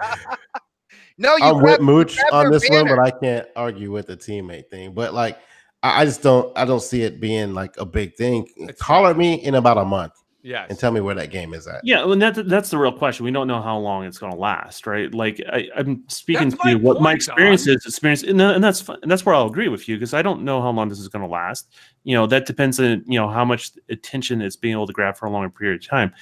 But it's running smooth, and then I can't speak. Absolutely, to experience is running smooth. And what I also like about it is the maps are slightly smaller. I actually like that a lot. It's And the not bad. groups are slightly smaller, so the rounds tend to be a little quicker. And that's every like battle royale game is going to be a little bit different, and every developer is going to take a different approach. But one of the things we went from like really quick matches, like multiplayer matches in games, to these super longed out multiplayer matches. And what's nice about this is it kind of chokes up that a little bit and makes it a little bit tighter, a little bit cleaner in regards that there's things in this game I feel like other games will copy down the road. Let me pay some bills Well- real quick. Gotham guy, he said Microsoft should have bought Respawn when they had the chance or the money to do so. A Titanfall 3 exclusive would have been successful just as Titanfall 1, which was exclusive as well. We bitched about that as well. The problem is they didn't have the money at that time to actually go out there and do that. I wish they would have. For me personally, I think Then that we would have gotten Apex exclusive to the Xbox platform. possibly, or knowing Microsoft, they want everything on everything. That's why I said platform. Yeah. Sir X-Man says, is PUBG finally dead now? I don't know. I haven't heard any numbers Can on I that give in a that while. answer? Can I give that answer? Brother, Sir X-Man, no, it is not dead. I still play. It's not dead. I love Xbox again. I love Xbox Census. Listen, I want to say this much. What Don said. Don's like a bunch of games will rip off of this one. Well, Don, let me just tell you this much. This game ripped off of a few. Okay, and absolutely. one that we don't talk about very often was it ripped off of Overwatch. It's ripped off of Blackout, and it's ripped off of PUBG, and it's ripped off of Fortnite. So this game's already ripped off of 4 games. So yes, do I think another one will rip off of this one? Absolutely. And I've said this time and time again. I'll say it again tonight. Battle Royale games are just a mode. It is going to be a multiplayer mode in games like Team Deathmatch and Domination were years ago. That's what it is. That when PUBG was popular. Right, exactly. And I said it too. Brett, I'll give you credit where credit's due. I said the same thing. It's a mode. So when people come out and they're like, Apex Legends, new greatest things in sliced bread, oh my God, stop it. Just stop it. It's another Battle Royale game. It adds very little difference to what you've been playing recently. Because stop and think about it. Stop. True. Yes, it is. That Stop is not it. true. Stop. Let me explain. You just complained about the differences, man. No, I'm telling you. Complained about a portal opening up behind you. And you complain about building in Fortnite. You don't like that. Okay. My point is, it's the same But I thing. accept that it's there. That it's. But I don't mind the building, one. and you don't mind the portal. What I'm saying is, it's the same thing. So when you just proved my point. I'd like to call XBot to the stand again. Thank you, XBot. The defense rests. The two Utes over The here. two Utes. Yeah. I mean, I really think that's the thing. So when everyone's like, Apex is the greatest thing in the world, you guys haven't played Apex. We have. We've all played it. No. 1,000,000 times. But Mooch, right now, one thing here with this game being free, yes. if it can bring together, like, I don't know how many people on the panel agree with me, but Fortnite blew up because it was free and it catered a lot to kids. There's a lot of kids on that game. All right. And that's where there's a huge community of kids. If kids catch wind of this, where it kind of has a look like Call of Duty, but it's free, so you don't have to put the $60 down to get the game, and you have a certain demographic of kids that start going in there and playing it. That's really going to make that game last longer. Look, if this game's and I'm trying to think what it would be. Is it the classes that make you think that this game is that much different? Where Fortnite has the building. Like, well, the classes in Apex, to me, and how you lean on your squad members, how it's a big working together type battle royale, and it's not just watching your back, but you have abilities that cater to the entire squad. I feel like that is something different than what Fortnite has, or PUBG, or Blackout. I feel like that is so there's their niche, XBot. Now the question is do you think that niche is going to last for the long haul? Dude, I don't. It's one of the same questions that we have with any one of these kind of like game services that come out. Yes. How long are they going to support it? Are they going to add new characters with new abilities? Or what are they going to keep adding to the game? Like what Epic does with Fortnite. Sir X-Man in the chat says Mooch, all zombie games are the same also. Sir X-Man, that's not the same analogy. That's apples and oranges. This is a mode. And we know that. We know that this is a mode. There's going to be battle royale mode in a lot of different multiplayer games that also have a single player game that have nothing to do with it. So this is a mode. It's not the same idea of saying, I'm not trying to say Apex Legends isn't good because it's battle royale. I love battle royale, and I'm going to play Apex Legends. But I got news for you. But you just can't talk about his Call of Duty. No, I don't care. That's what it is. No, go ahead. My whole thing. No, but in Xbox, I appreciate you saying that. But my whole thing is this. I just find it very funny, okay, that last week Sea of Thieves was getting 75,000 views, and everyone's like, the resurgence! The resurgence! The magic cannonball's back! And now all of a sudden everyone's like, Apex! The resurgence of Battle Royale! It's like, come on, listen. No matter what comes out. 2019. Exactly. Thank you, Don. Thank you, Don. It is literally high school. But you guys said this over. Whatever's fresh for the week. It'll be popular until The Division comes out. You guys. Thank you. Yes. Over and over again. It's a what have you done for me lately generation, and that's what you're seeing on these Twitch and in these stream numbers. But also they do correlate with sales, and there is influence. Absolutely, quite a bit of influence on that. Don. So if you look at that as a whole, and we're looking at, okay, what's the long-term success of this sort of stuff? The question is, what are these companies going to do to keep people continuously engaged in this game? And that's really the long-term strategy of what they've built here. Yep. The same thing with Black Ops, and the same thing with any battle royale sort of game. Because it's kind of almost like selling someone a console, right? The money's not there. The money's in the games. Yep.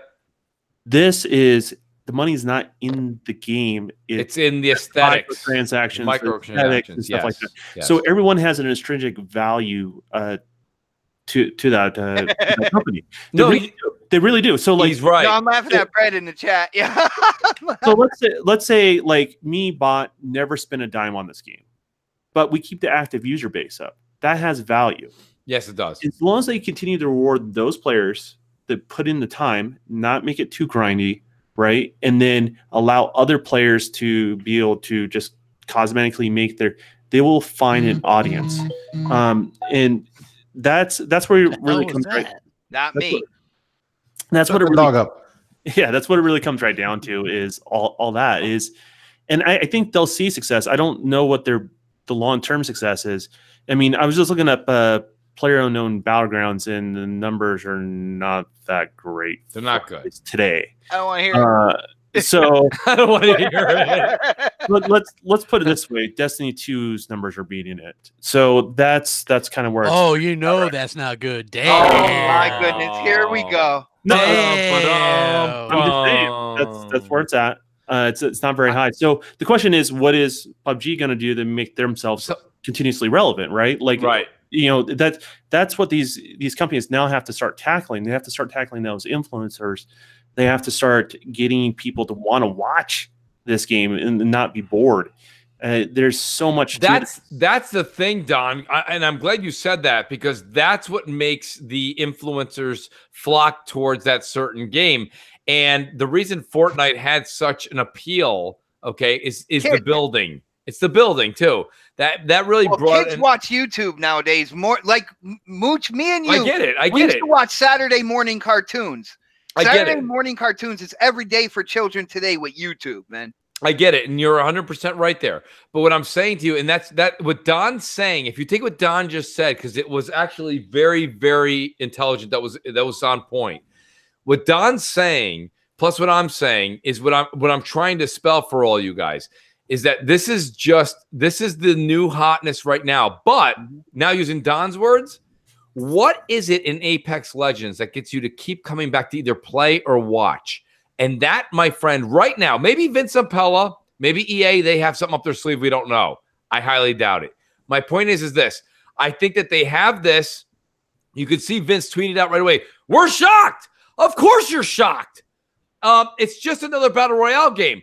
They could have been the next Radical Heights, okay? And they didn't. They actually struck pay dirt.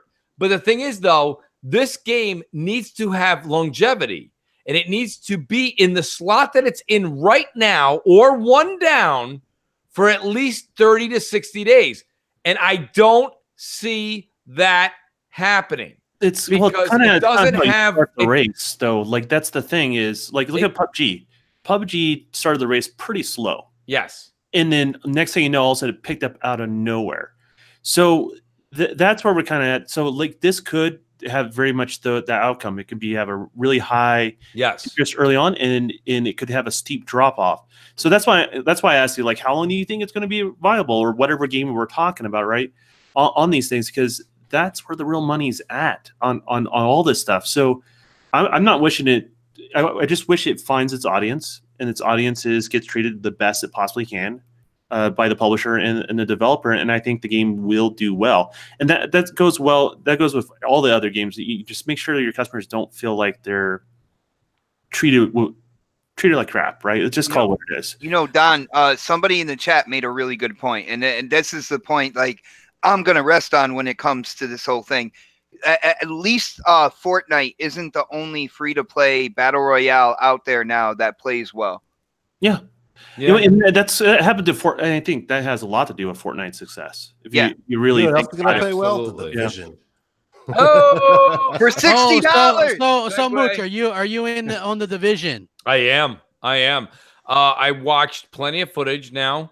I didn't just jump in because it was the cool thing to do. I watched a lot of footage. I really, because I got to be honest with you, this was one of my first things that when we were coming into 2019, I thought was a sure pass. And it really looks like this. The one thing that, some of the critics are saying is that the sponge boss, hitting a million bullets into an enemy is still there. That's fine. I get it. They did make it so that as you hit the enemies now, different parts of armor will like bounce off and flake off. It shows that you're doing some progression, but they've elaborated the world. They've made the base crap that me and you talked about on many shows. Yeah, where we thought that it would take a little bit more, going out, doing your due diligence, and working with your team to get your base up. That's going to happen. And they've also made 3 different dark zones, and the 3 different dark zones are probably the dark zones that they found over their course of different DLC in the first one that really hit home with their consumer base. So I think they have a different dark zone for that particular type of customer, and then they have a 40-hour campaign. And then I love how the developer said inside Xbox that when you're done with the campaign, I really like this. The new faction that comes in and becomes the enemy transforms the entire map, not the map itself, but the enemies themselves. And going back and doing the same missions are different because you have different enemy types to deal with. That's nice for the eyes. So I said, you know what? I like this. You've made 3 different dark zones. You've made establishing home base a much more sophisticated way to go about building your home base and getting your resources up. And now you've made it so that when I reach end game, I don't mind going back and playing through because I'm not playing the same sponge-worthy enemies. So to be honest, the Seinfeld reference, by the way. Thank you. Yes, sponge-worthy. Yes. But not many got that, but that was fantastic crap. Yeah. I will say this much. I love, listen, I love that the Division took place in New York City. The fact that we get to do it in Washington, D.C. just makes me that much more ecstatic. It's the nation's capital. It's, when you think of things collapsing in an apocalypse of any sort, you think about your hometown, and then you also do think about the capital. So I think that wider range of backdrop as well, man. Absolutely. And the fact that the White House is now the home base, outstanding thinking out the box. Love it. So listen, only thing that can happen is downhill from here. I think they pitched it well. It's going to look amazing on the X. I've got the beta downloaded already. I can't, there's no way with work tomorrow. I can't play it tonight, but I will be playing it tomorrow night. So I'm looking forward to it. Crap. I got to be honest with you. It would be hard if you enjoyed the idea of what the Division was, not seeing you guys take part in it for the Division 2. It's gonna be fantastic. Yeah, I'm gonna definitely give it a try, and I'm actually looking forward to it. We actually crushed the 10 o'clock mark. Really productive show, really fun. Ooh. I'm gonna do some outros. Mooch, what do you got going on, man? Well, I'm glad you can come back to me. I want to say this much. We have Friday night Crossfire, 7 p.m. Eastern time. The Mooch 78 guys, go over, check it out, hit the subscribe button. Come the end of this month. I've got a lot of content coming through. Working on it now, and to be honest with you, M&C, we have a huge show on Sunday morning, 11 a.m. My channel as well. We're doing a Patreon wheel. We are doing a Red Dead Redemption 2 game giveaway. Thanks to Yobi. Yes. Okay, and then we're also doing our voicemail giveaway. Lots of things given away. We're back. It's fantastic. Great to have it. Good dang's in the chat. Good to see him here. Crap. Fantastic show tonight.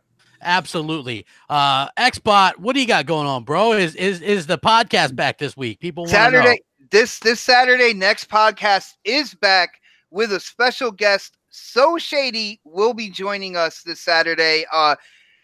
We have a lot of opinions on the panel, and when you add somebody like So Shady, it's definitely going to be a blowout show. I have the topics kind of lined up, ready to go. We're going to go back and forth. It's going to be an awesome show, and I believe it was Predator and K Mega both won. We had another tie when it came to gameplay, so me and Knox, we're really gonna have to bring it. We are going head to head with our gameplay as well, guys. You have to go to my channel, Xbot448. Go ahead and subscribe. You will not regret it. Next podcast this Saturday, 7 p.m. That's how you do it, folks. We've also got Predator making his 3rd straight appearance. What do you got going on, Pred? Not much, man. Next podcast Saturday. I was on the Shop podcast last week. Since we didn't have a next show, I decided to jump on there. Definitely be on the Division tomorrow, and I might play that crappy Apex game or something like that. Make sure you guys vote for Pred. And shout out to C-Script. I put a 30-day code for Xbox Game Pass. He won that in the chat. And hopefully I'll see you guys next week or somewhere, somebody's chat somewhere. I'll be there. Absolutely, man. And we've also got the Don. He's back. What's up, man? Where can people see you? Just best thing to do is just follow me on Twitter. Things are happening. Just got to trust me on that. But the Don _KTR. And then you'll see what podcast I'm on, whatever week I'm doing something, or if I'm posting something on my YouTube channel. You'll see it on there. You have a YouTube channel? What? Yes, he does. Yeah, it does. Yeah. And also, Gadang wants me to remind you guys, get the voicemails in by Friday. It's MC Show Live one word, like Mick Show, like McDonald's, Mick Show Live Mick Show. on Skype. You just call up through Skype like that, leave the voicemail like you would on somebody's voicemail, and then you're entered to win stuff. So please do that, and we will catch you guys next time. Thank you guys so much. Like, share, subscribe. Check out all these people on the panel. We'll catch you next time. Thanks for watching. Later. Peace. Okay.